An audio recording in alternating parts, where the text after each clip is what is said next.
Parliament సభ్యులు వేమిరెడ్డి ప్రభాకర్ రెడ్డి అధ్యక్షతన జిల్లా అభివృద్ధి సమన్వయ మరియు పర్యవేక్షణ కమిటీ దిశ సమావేశం జరిగింది. ఈ సందర్భంగా ప్రభుత్వ పథకాల అమలును శాఖల వారీగా సమీక్ష ఎంపీ వేమిరెడ్డి చేశారు. అనంతరం ఎంపీ వేమిరెడ్డి మాట్లాడుతూ కేంద్ర ప్రభుత్వం ద్వారా చాలా పథకాలు అమలవుతున్నాయన్నారు. పథకాలు పటిష్టంగా అమలుకు అధికారులు ప్రత్యేక దృష్టి పెట్టాలన్నారు. పార్లమెంటేరియన్గా ప్రభుత్వ పథకాలు ప్రజలకు అందించి సేవ చేయాల్సిన బాధ్యత నాపై ఉందన్నారు. మొదటగా ప్రధానమంత్రి గారిని కలిసినప్పుడు డీడీసీఎంసీ సమావేశం నిర్వహించామని చెప్పారు. అందుకు గుజరాత్లో ఒక నియోజకవర్గాన్ని పరిశీలించనున్నామని అన్నారు. ప్రస్తుతం కేంద్ర మంత్రి సిఆర్ పాటిల్ నియోజకవర్గంలో కేంద్ర పథకాలు ఆ నియోజకవర్గాల్లో బాగా అమలు జరిగి ఆ ఎంపీ అత్యధిక మెజారిటీతో గెలుపుకు ఎంతో దోహదపడిందన్నారు. ఈ సమావేశంలో పాల్గొన్న జడ్పీ చైర్పర్సన్ ఆనం అరుణమ్మ, జిల్లా collector Anand, MLA Kakala Suresh, MLC Balli Kalyan చక్రవర్తి, పలువురు ప్రజా ప్రతినిధులు, జిల్లా అధికారులు పాల్గొన్నారు.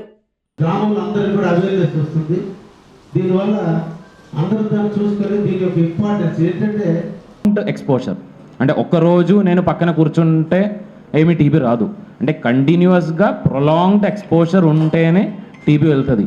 సో అంటే అంటే ప్రతి ఒక్క టీబీ పేషెంట్ని ఐసోలేట్ చేసి 6 months చేయడం అంటే సార్ సమగ్ర శిక్ష మన గతంలో కానీ నేను మన ప్రాజెక్ట్ డైరెక్టర్ గారికి చెప్పడం జరిగింది సార్. మన రెసిడెన్షియల్ స్కూల్స్లో ఏమైపోతున్నాయంటే కొన్ని చోట్ల కంప్లీట్గా బిల్డింగ్స్, స్కూల్ బిల్డింగ్స్ వాళ్ళు అంటున్నారు. నరేగా కాంపౌండ్ వాళ్ళకి గవర్నమెంట్ ఇప్పుడు అంగన్వాడీ అన్నారు. అంగన్వాడీ ఏమంటున్నారు?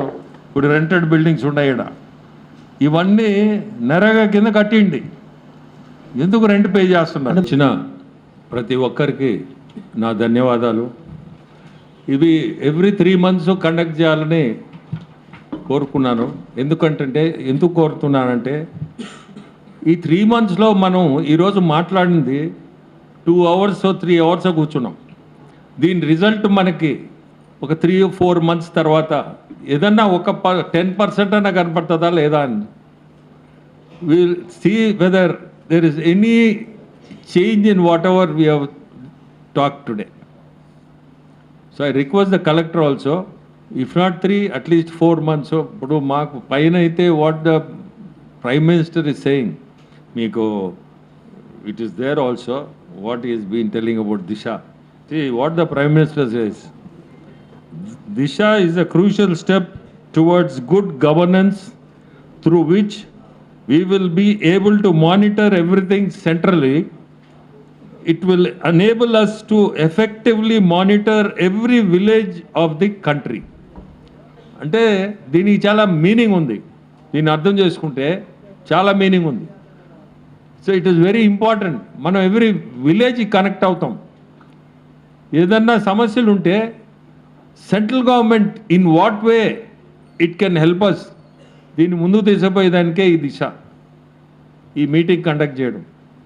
సో అందుకనే మనం కూడా every 4 months or 6 months whatever the collector decides we should have a meeting like this. And మీ అందరికీ కూడా అఫీషియల్స్, పాలిటీషియన్స్, ఎవ్రీబడి, మీడియా, మీ అందరికి కూడా ఈ దృష్టిలో ఉండాలా. అసలు ఏం జరుగుతుంది, సెంట్రల్ గవర్నమెంట్ నుంచి మనకి ఏడి వస్తుంది, స్టేట్ గవర్నమెంట్ సపోర్టింగ్గా సెంట్రల్ గవర్నమెంట్ స్కీమ్స్ని ఎట్లా ముందుకు తీసుకుపోతున్నారు, ఇవన్నీ అందరి నాలెడ్జ్లో కూడా ఉండాలి. సో మీ అందరినీ రిక్వెస్ట్ చేసేది కూడా ఎవ్రీ 6 months మీరందరూ, I request all the politicians specially to participate. ఎందుకంటే all departments are in front of us. మనది ఏదన్నా ఉంటే మనం ఎక్స్ప్రెస్ చేస్తే దానికి ఆన్సర్స్ కూడా they definitely will be there and central government connected. So నేనే being an MP, let me do justice to this district. Thank you for all. First Disha meeting పెట్టడం, ఈరోజు అఫీషియల్స్ అందరు రావడం చాలా సంతోషంగా ఉండింది. ఎందుకంటే సమస్యలు సెంట్రల్ గవర్నమెంటు ఫండ్స్ ఇబ్బంది లేదు, మా స్కీమ్స్ని మీరు జిల్లాలో అడాప్ట్ చేయించండి, అది మీ డ్యూటీ.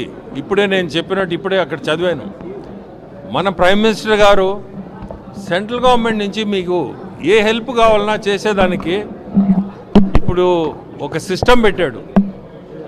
ఎవ్రీ 10 MPsకి ఎన్డీఏ ప్రభుత్వంలో ఒక మినిస్టర్, సీనియర్ మినిస్టర్ని ఇచ్చున్నారు.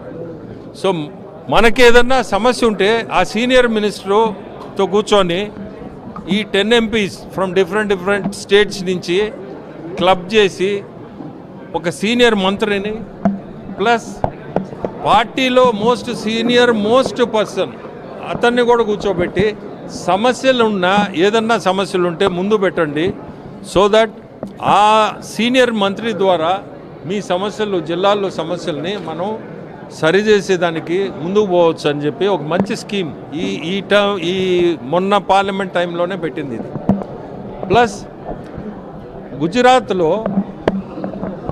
ఒక పార్లమెంట్ కాన్స్టిట్యున్సీని స్టడీ చేయమని కూడా చెప్పాడు. ఎందుకంటే ఆ పార్లమెంట్ కాన్స్టిట్యున్సీ అతను డెవలప్ చేసి ఉండే సిస్టమ్ మీరు ఒక్కసారి ఒక టీం తీసిపోయి ఫాలో కండి, మీ జిల్లాను కూడా అదే టైప్లో అడాప్ట్ చేయండి, చాలా ఎఫెక్టివ్. అక్కడ అతను 9 లక్షల ఓట్లతో మెజారిటీతో గెలుస్తున్నాడు. ఒకసారి కాదు, 2 సార్లు కాదు, 3 సార్లు. ఈరోజు ఆయన పేరు సిఆర్ పాటిల్, మన జలశక్తి మంత్రి కూడా. సో ఇటువంటివన్నీ అక్కడ మనకి ఎంకరేజ్ చేసేటప్పుడు జిల్లాలో కూడా మనకు తెలియాలి అసలు సబ్జెక్ట్స్, అసలు ఈ స్కీమ్స్ ఇంప్లిమెంట్ చేస్తున్నారా లేదా అని. సో ఇటువంటి మీటింగు మనకి కనీసం ఆ ఇంప్లిమెంటేషన్ ఆఫ్ ప్రోగ్రామ్స్ ఇటువంటివన్నీ కూడా ఈరోజు it was a very good meeting. ఎందుకంటే అఫీషియల్స్ అందరూ వచ్చారు, మన కలెక్టర్ గారు చాలా ఇంట్రెస్ట్ తీసుకొని ఇవన్నీ కూడా ప్రతి సబ్జెక్టు కూడా డెప్త్కి పోయి కన్సర్న్డ్ ఆఫీసర్స్తో మాట్లాడియడం, ఇన్ఫర్మేషన్ మనకి పాస్ ఆన్ చేయడం. సో ఏదన్నా ఇప్పుడు మనం సెంట్రల్ గవర్నమెంట్ నుంచి ఏదన్నా మనం చేసుకోగలిగే స్కీమ్స్ ఉంటే మనం ముందు కూడా పెడతారు కూడా ఇంకా. సో ఇప్పుడే చెప్పాను నేను, గ్రామ్ సడక్ యోజన కింద ప్రైమ్ మినిస్టర్ గ్రామ్ సడక్ దాదాపు 166 కిలోమీటర్స్ ఎక్కడ విలేజెస్కి రోడ్స్ లేవో, గ్రావెల్ రోడ్స్ అన్నా కనీసం మినిమం వేసేదానికి ఒక scheme central government aided, 100% funded by central government. ఇటువంటి స్కీమ్స్ని మనం ఈరోజు ఉపయోగించుకుంటే కనీసం మన జిల్లా రోడ్ కనెక్టివిటీ ప్రతి విలేజ్కి, గ్రామానికి 100 మంది ఉన్న పాపులేషను మరి అసలు ఏదో దీంట్లో పోకుండా కనీసం గ్రావెల్ రోడ్స్ అయినా తయారవుతాయి. సో ఇటువంటివన్నీ ఈరోజు మంచి ప్రాజెక్ట్స్ ఇవి అప్లోడ్ కూడా చేసామని చెప్పారు. సో ఈ దిశ మీటింగ్స్ ఇంకా కనీసం అఫ్కోర్స్ కలెక్టర్ గారు కూడా చెప్పాను, 6 నెలలకో లేదంటే ఆయన డిసైడ్ చేసుకుంటాడు. ఈ మంచి ఇటువంటిది జరిగితే జిల్లా కూడా మంచిది. యాజ్ అన్ ఎంపీ నేను చేయగలిగింది కూడా ఇటువంటి మీటింగ్లో మనకు వచ్చే అవుట్పుట్ తోటే జిల్లాని ముందుకు తీసుకోవచ్చని. ఇప్పుడు నిధులు అనేది నేను చెప్పేది కాదు, మనం ఇచ్చే ప్రాజెక్ట్స్ బట్టి నిధులు వాళ్ళు they are willing to give. ఇప్పుడు జలశక్తి ఉంది, జల్ జీవన్ మిషన్ ఉంది, జల్ జీవన్ మిషన్కి 71% కరెక్ట్ మనం జిల్లాలో అడాప్ట్ చేస్తున్నాం, ఇంకా 39% ఉంది వస్తుంది. ఈరోజు మనకి పంచాయతీరాజ్ మినిస్టర్ కూడా మొన్న నేను చూశాను, పవన్ కళ్యాణ్ గారు కూడా దాన్ని తీసుకొచ్చున్నాడు, సీరియస్గా తీసుకున్నా. అంటే ప్రతి హౌస్ హోల్డ్ 4,60,000 హౌస్ హోల్డ్స్ ఉన్నాయి మన జిల్లాలో. ఈరోజు అదొక్క స్కీమ్ కానీ మనం చేయగలిగితే ప్రతి ఇంటికి వాటర్ కనెక్షన్, ఒక ట్యాప్ కనెక్షన్, అదే చాలు కదా జిల్లాలో. సో ఇటువంటి మనకి వసతులు ఉన్నాయి. దీన్ని ముందుకు తీసుకుపోయేదానికి మనం as a member of parliament ముందుకు తీసుకుపోయేదానికి ఇటువంటి మీటింగ్స్లో మనకు కూడా కొంత నాలెడ్జ్ పెరుగుతుంది, వాళ్ళు కూడా మనకి ఇన్పుట్స్ ఇస్తారు.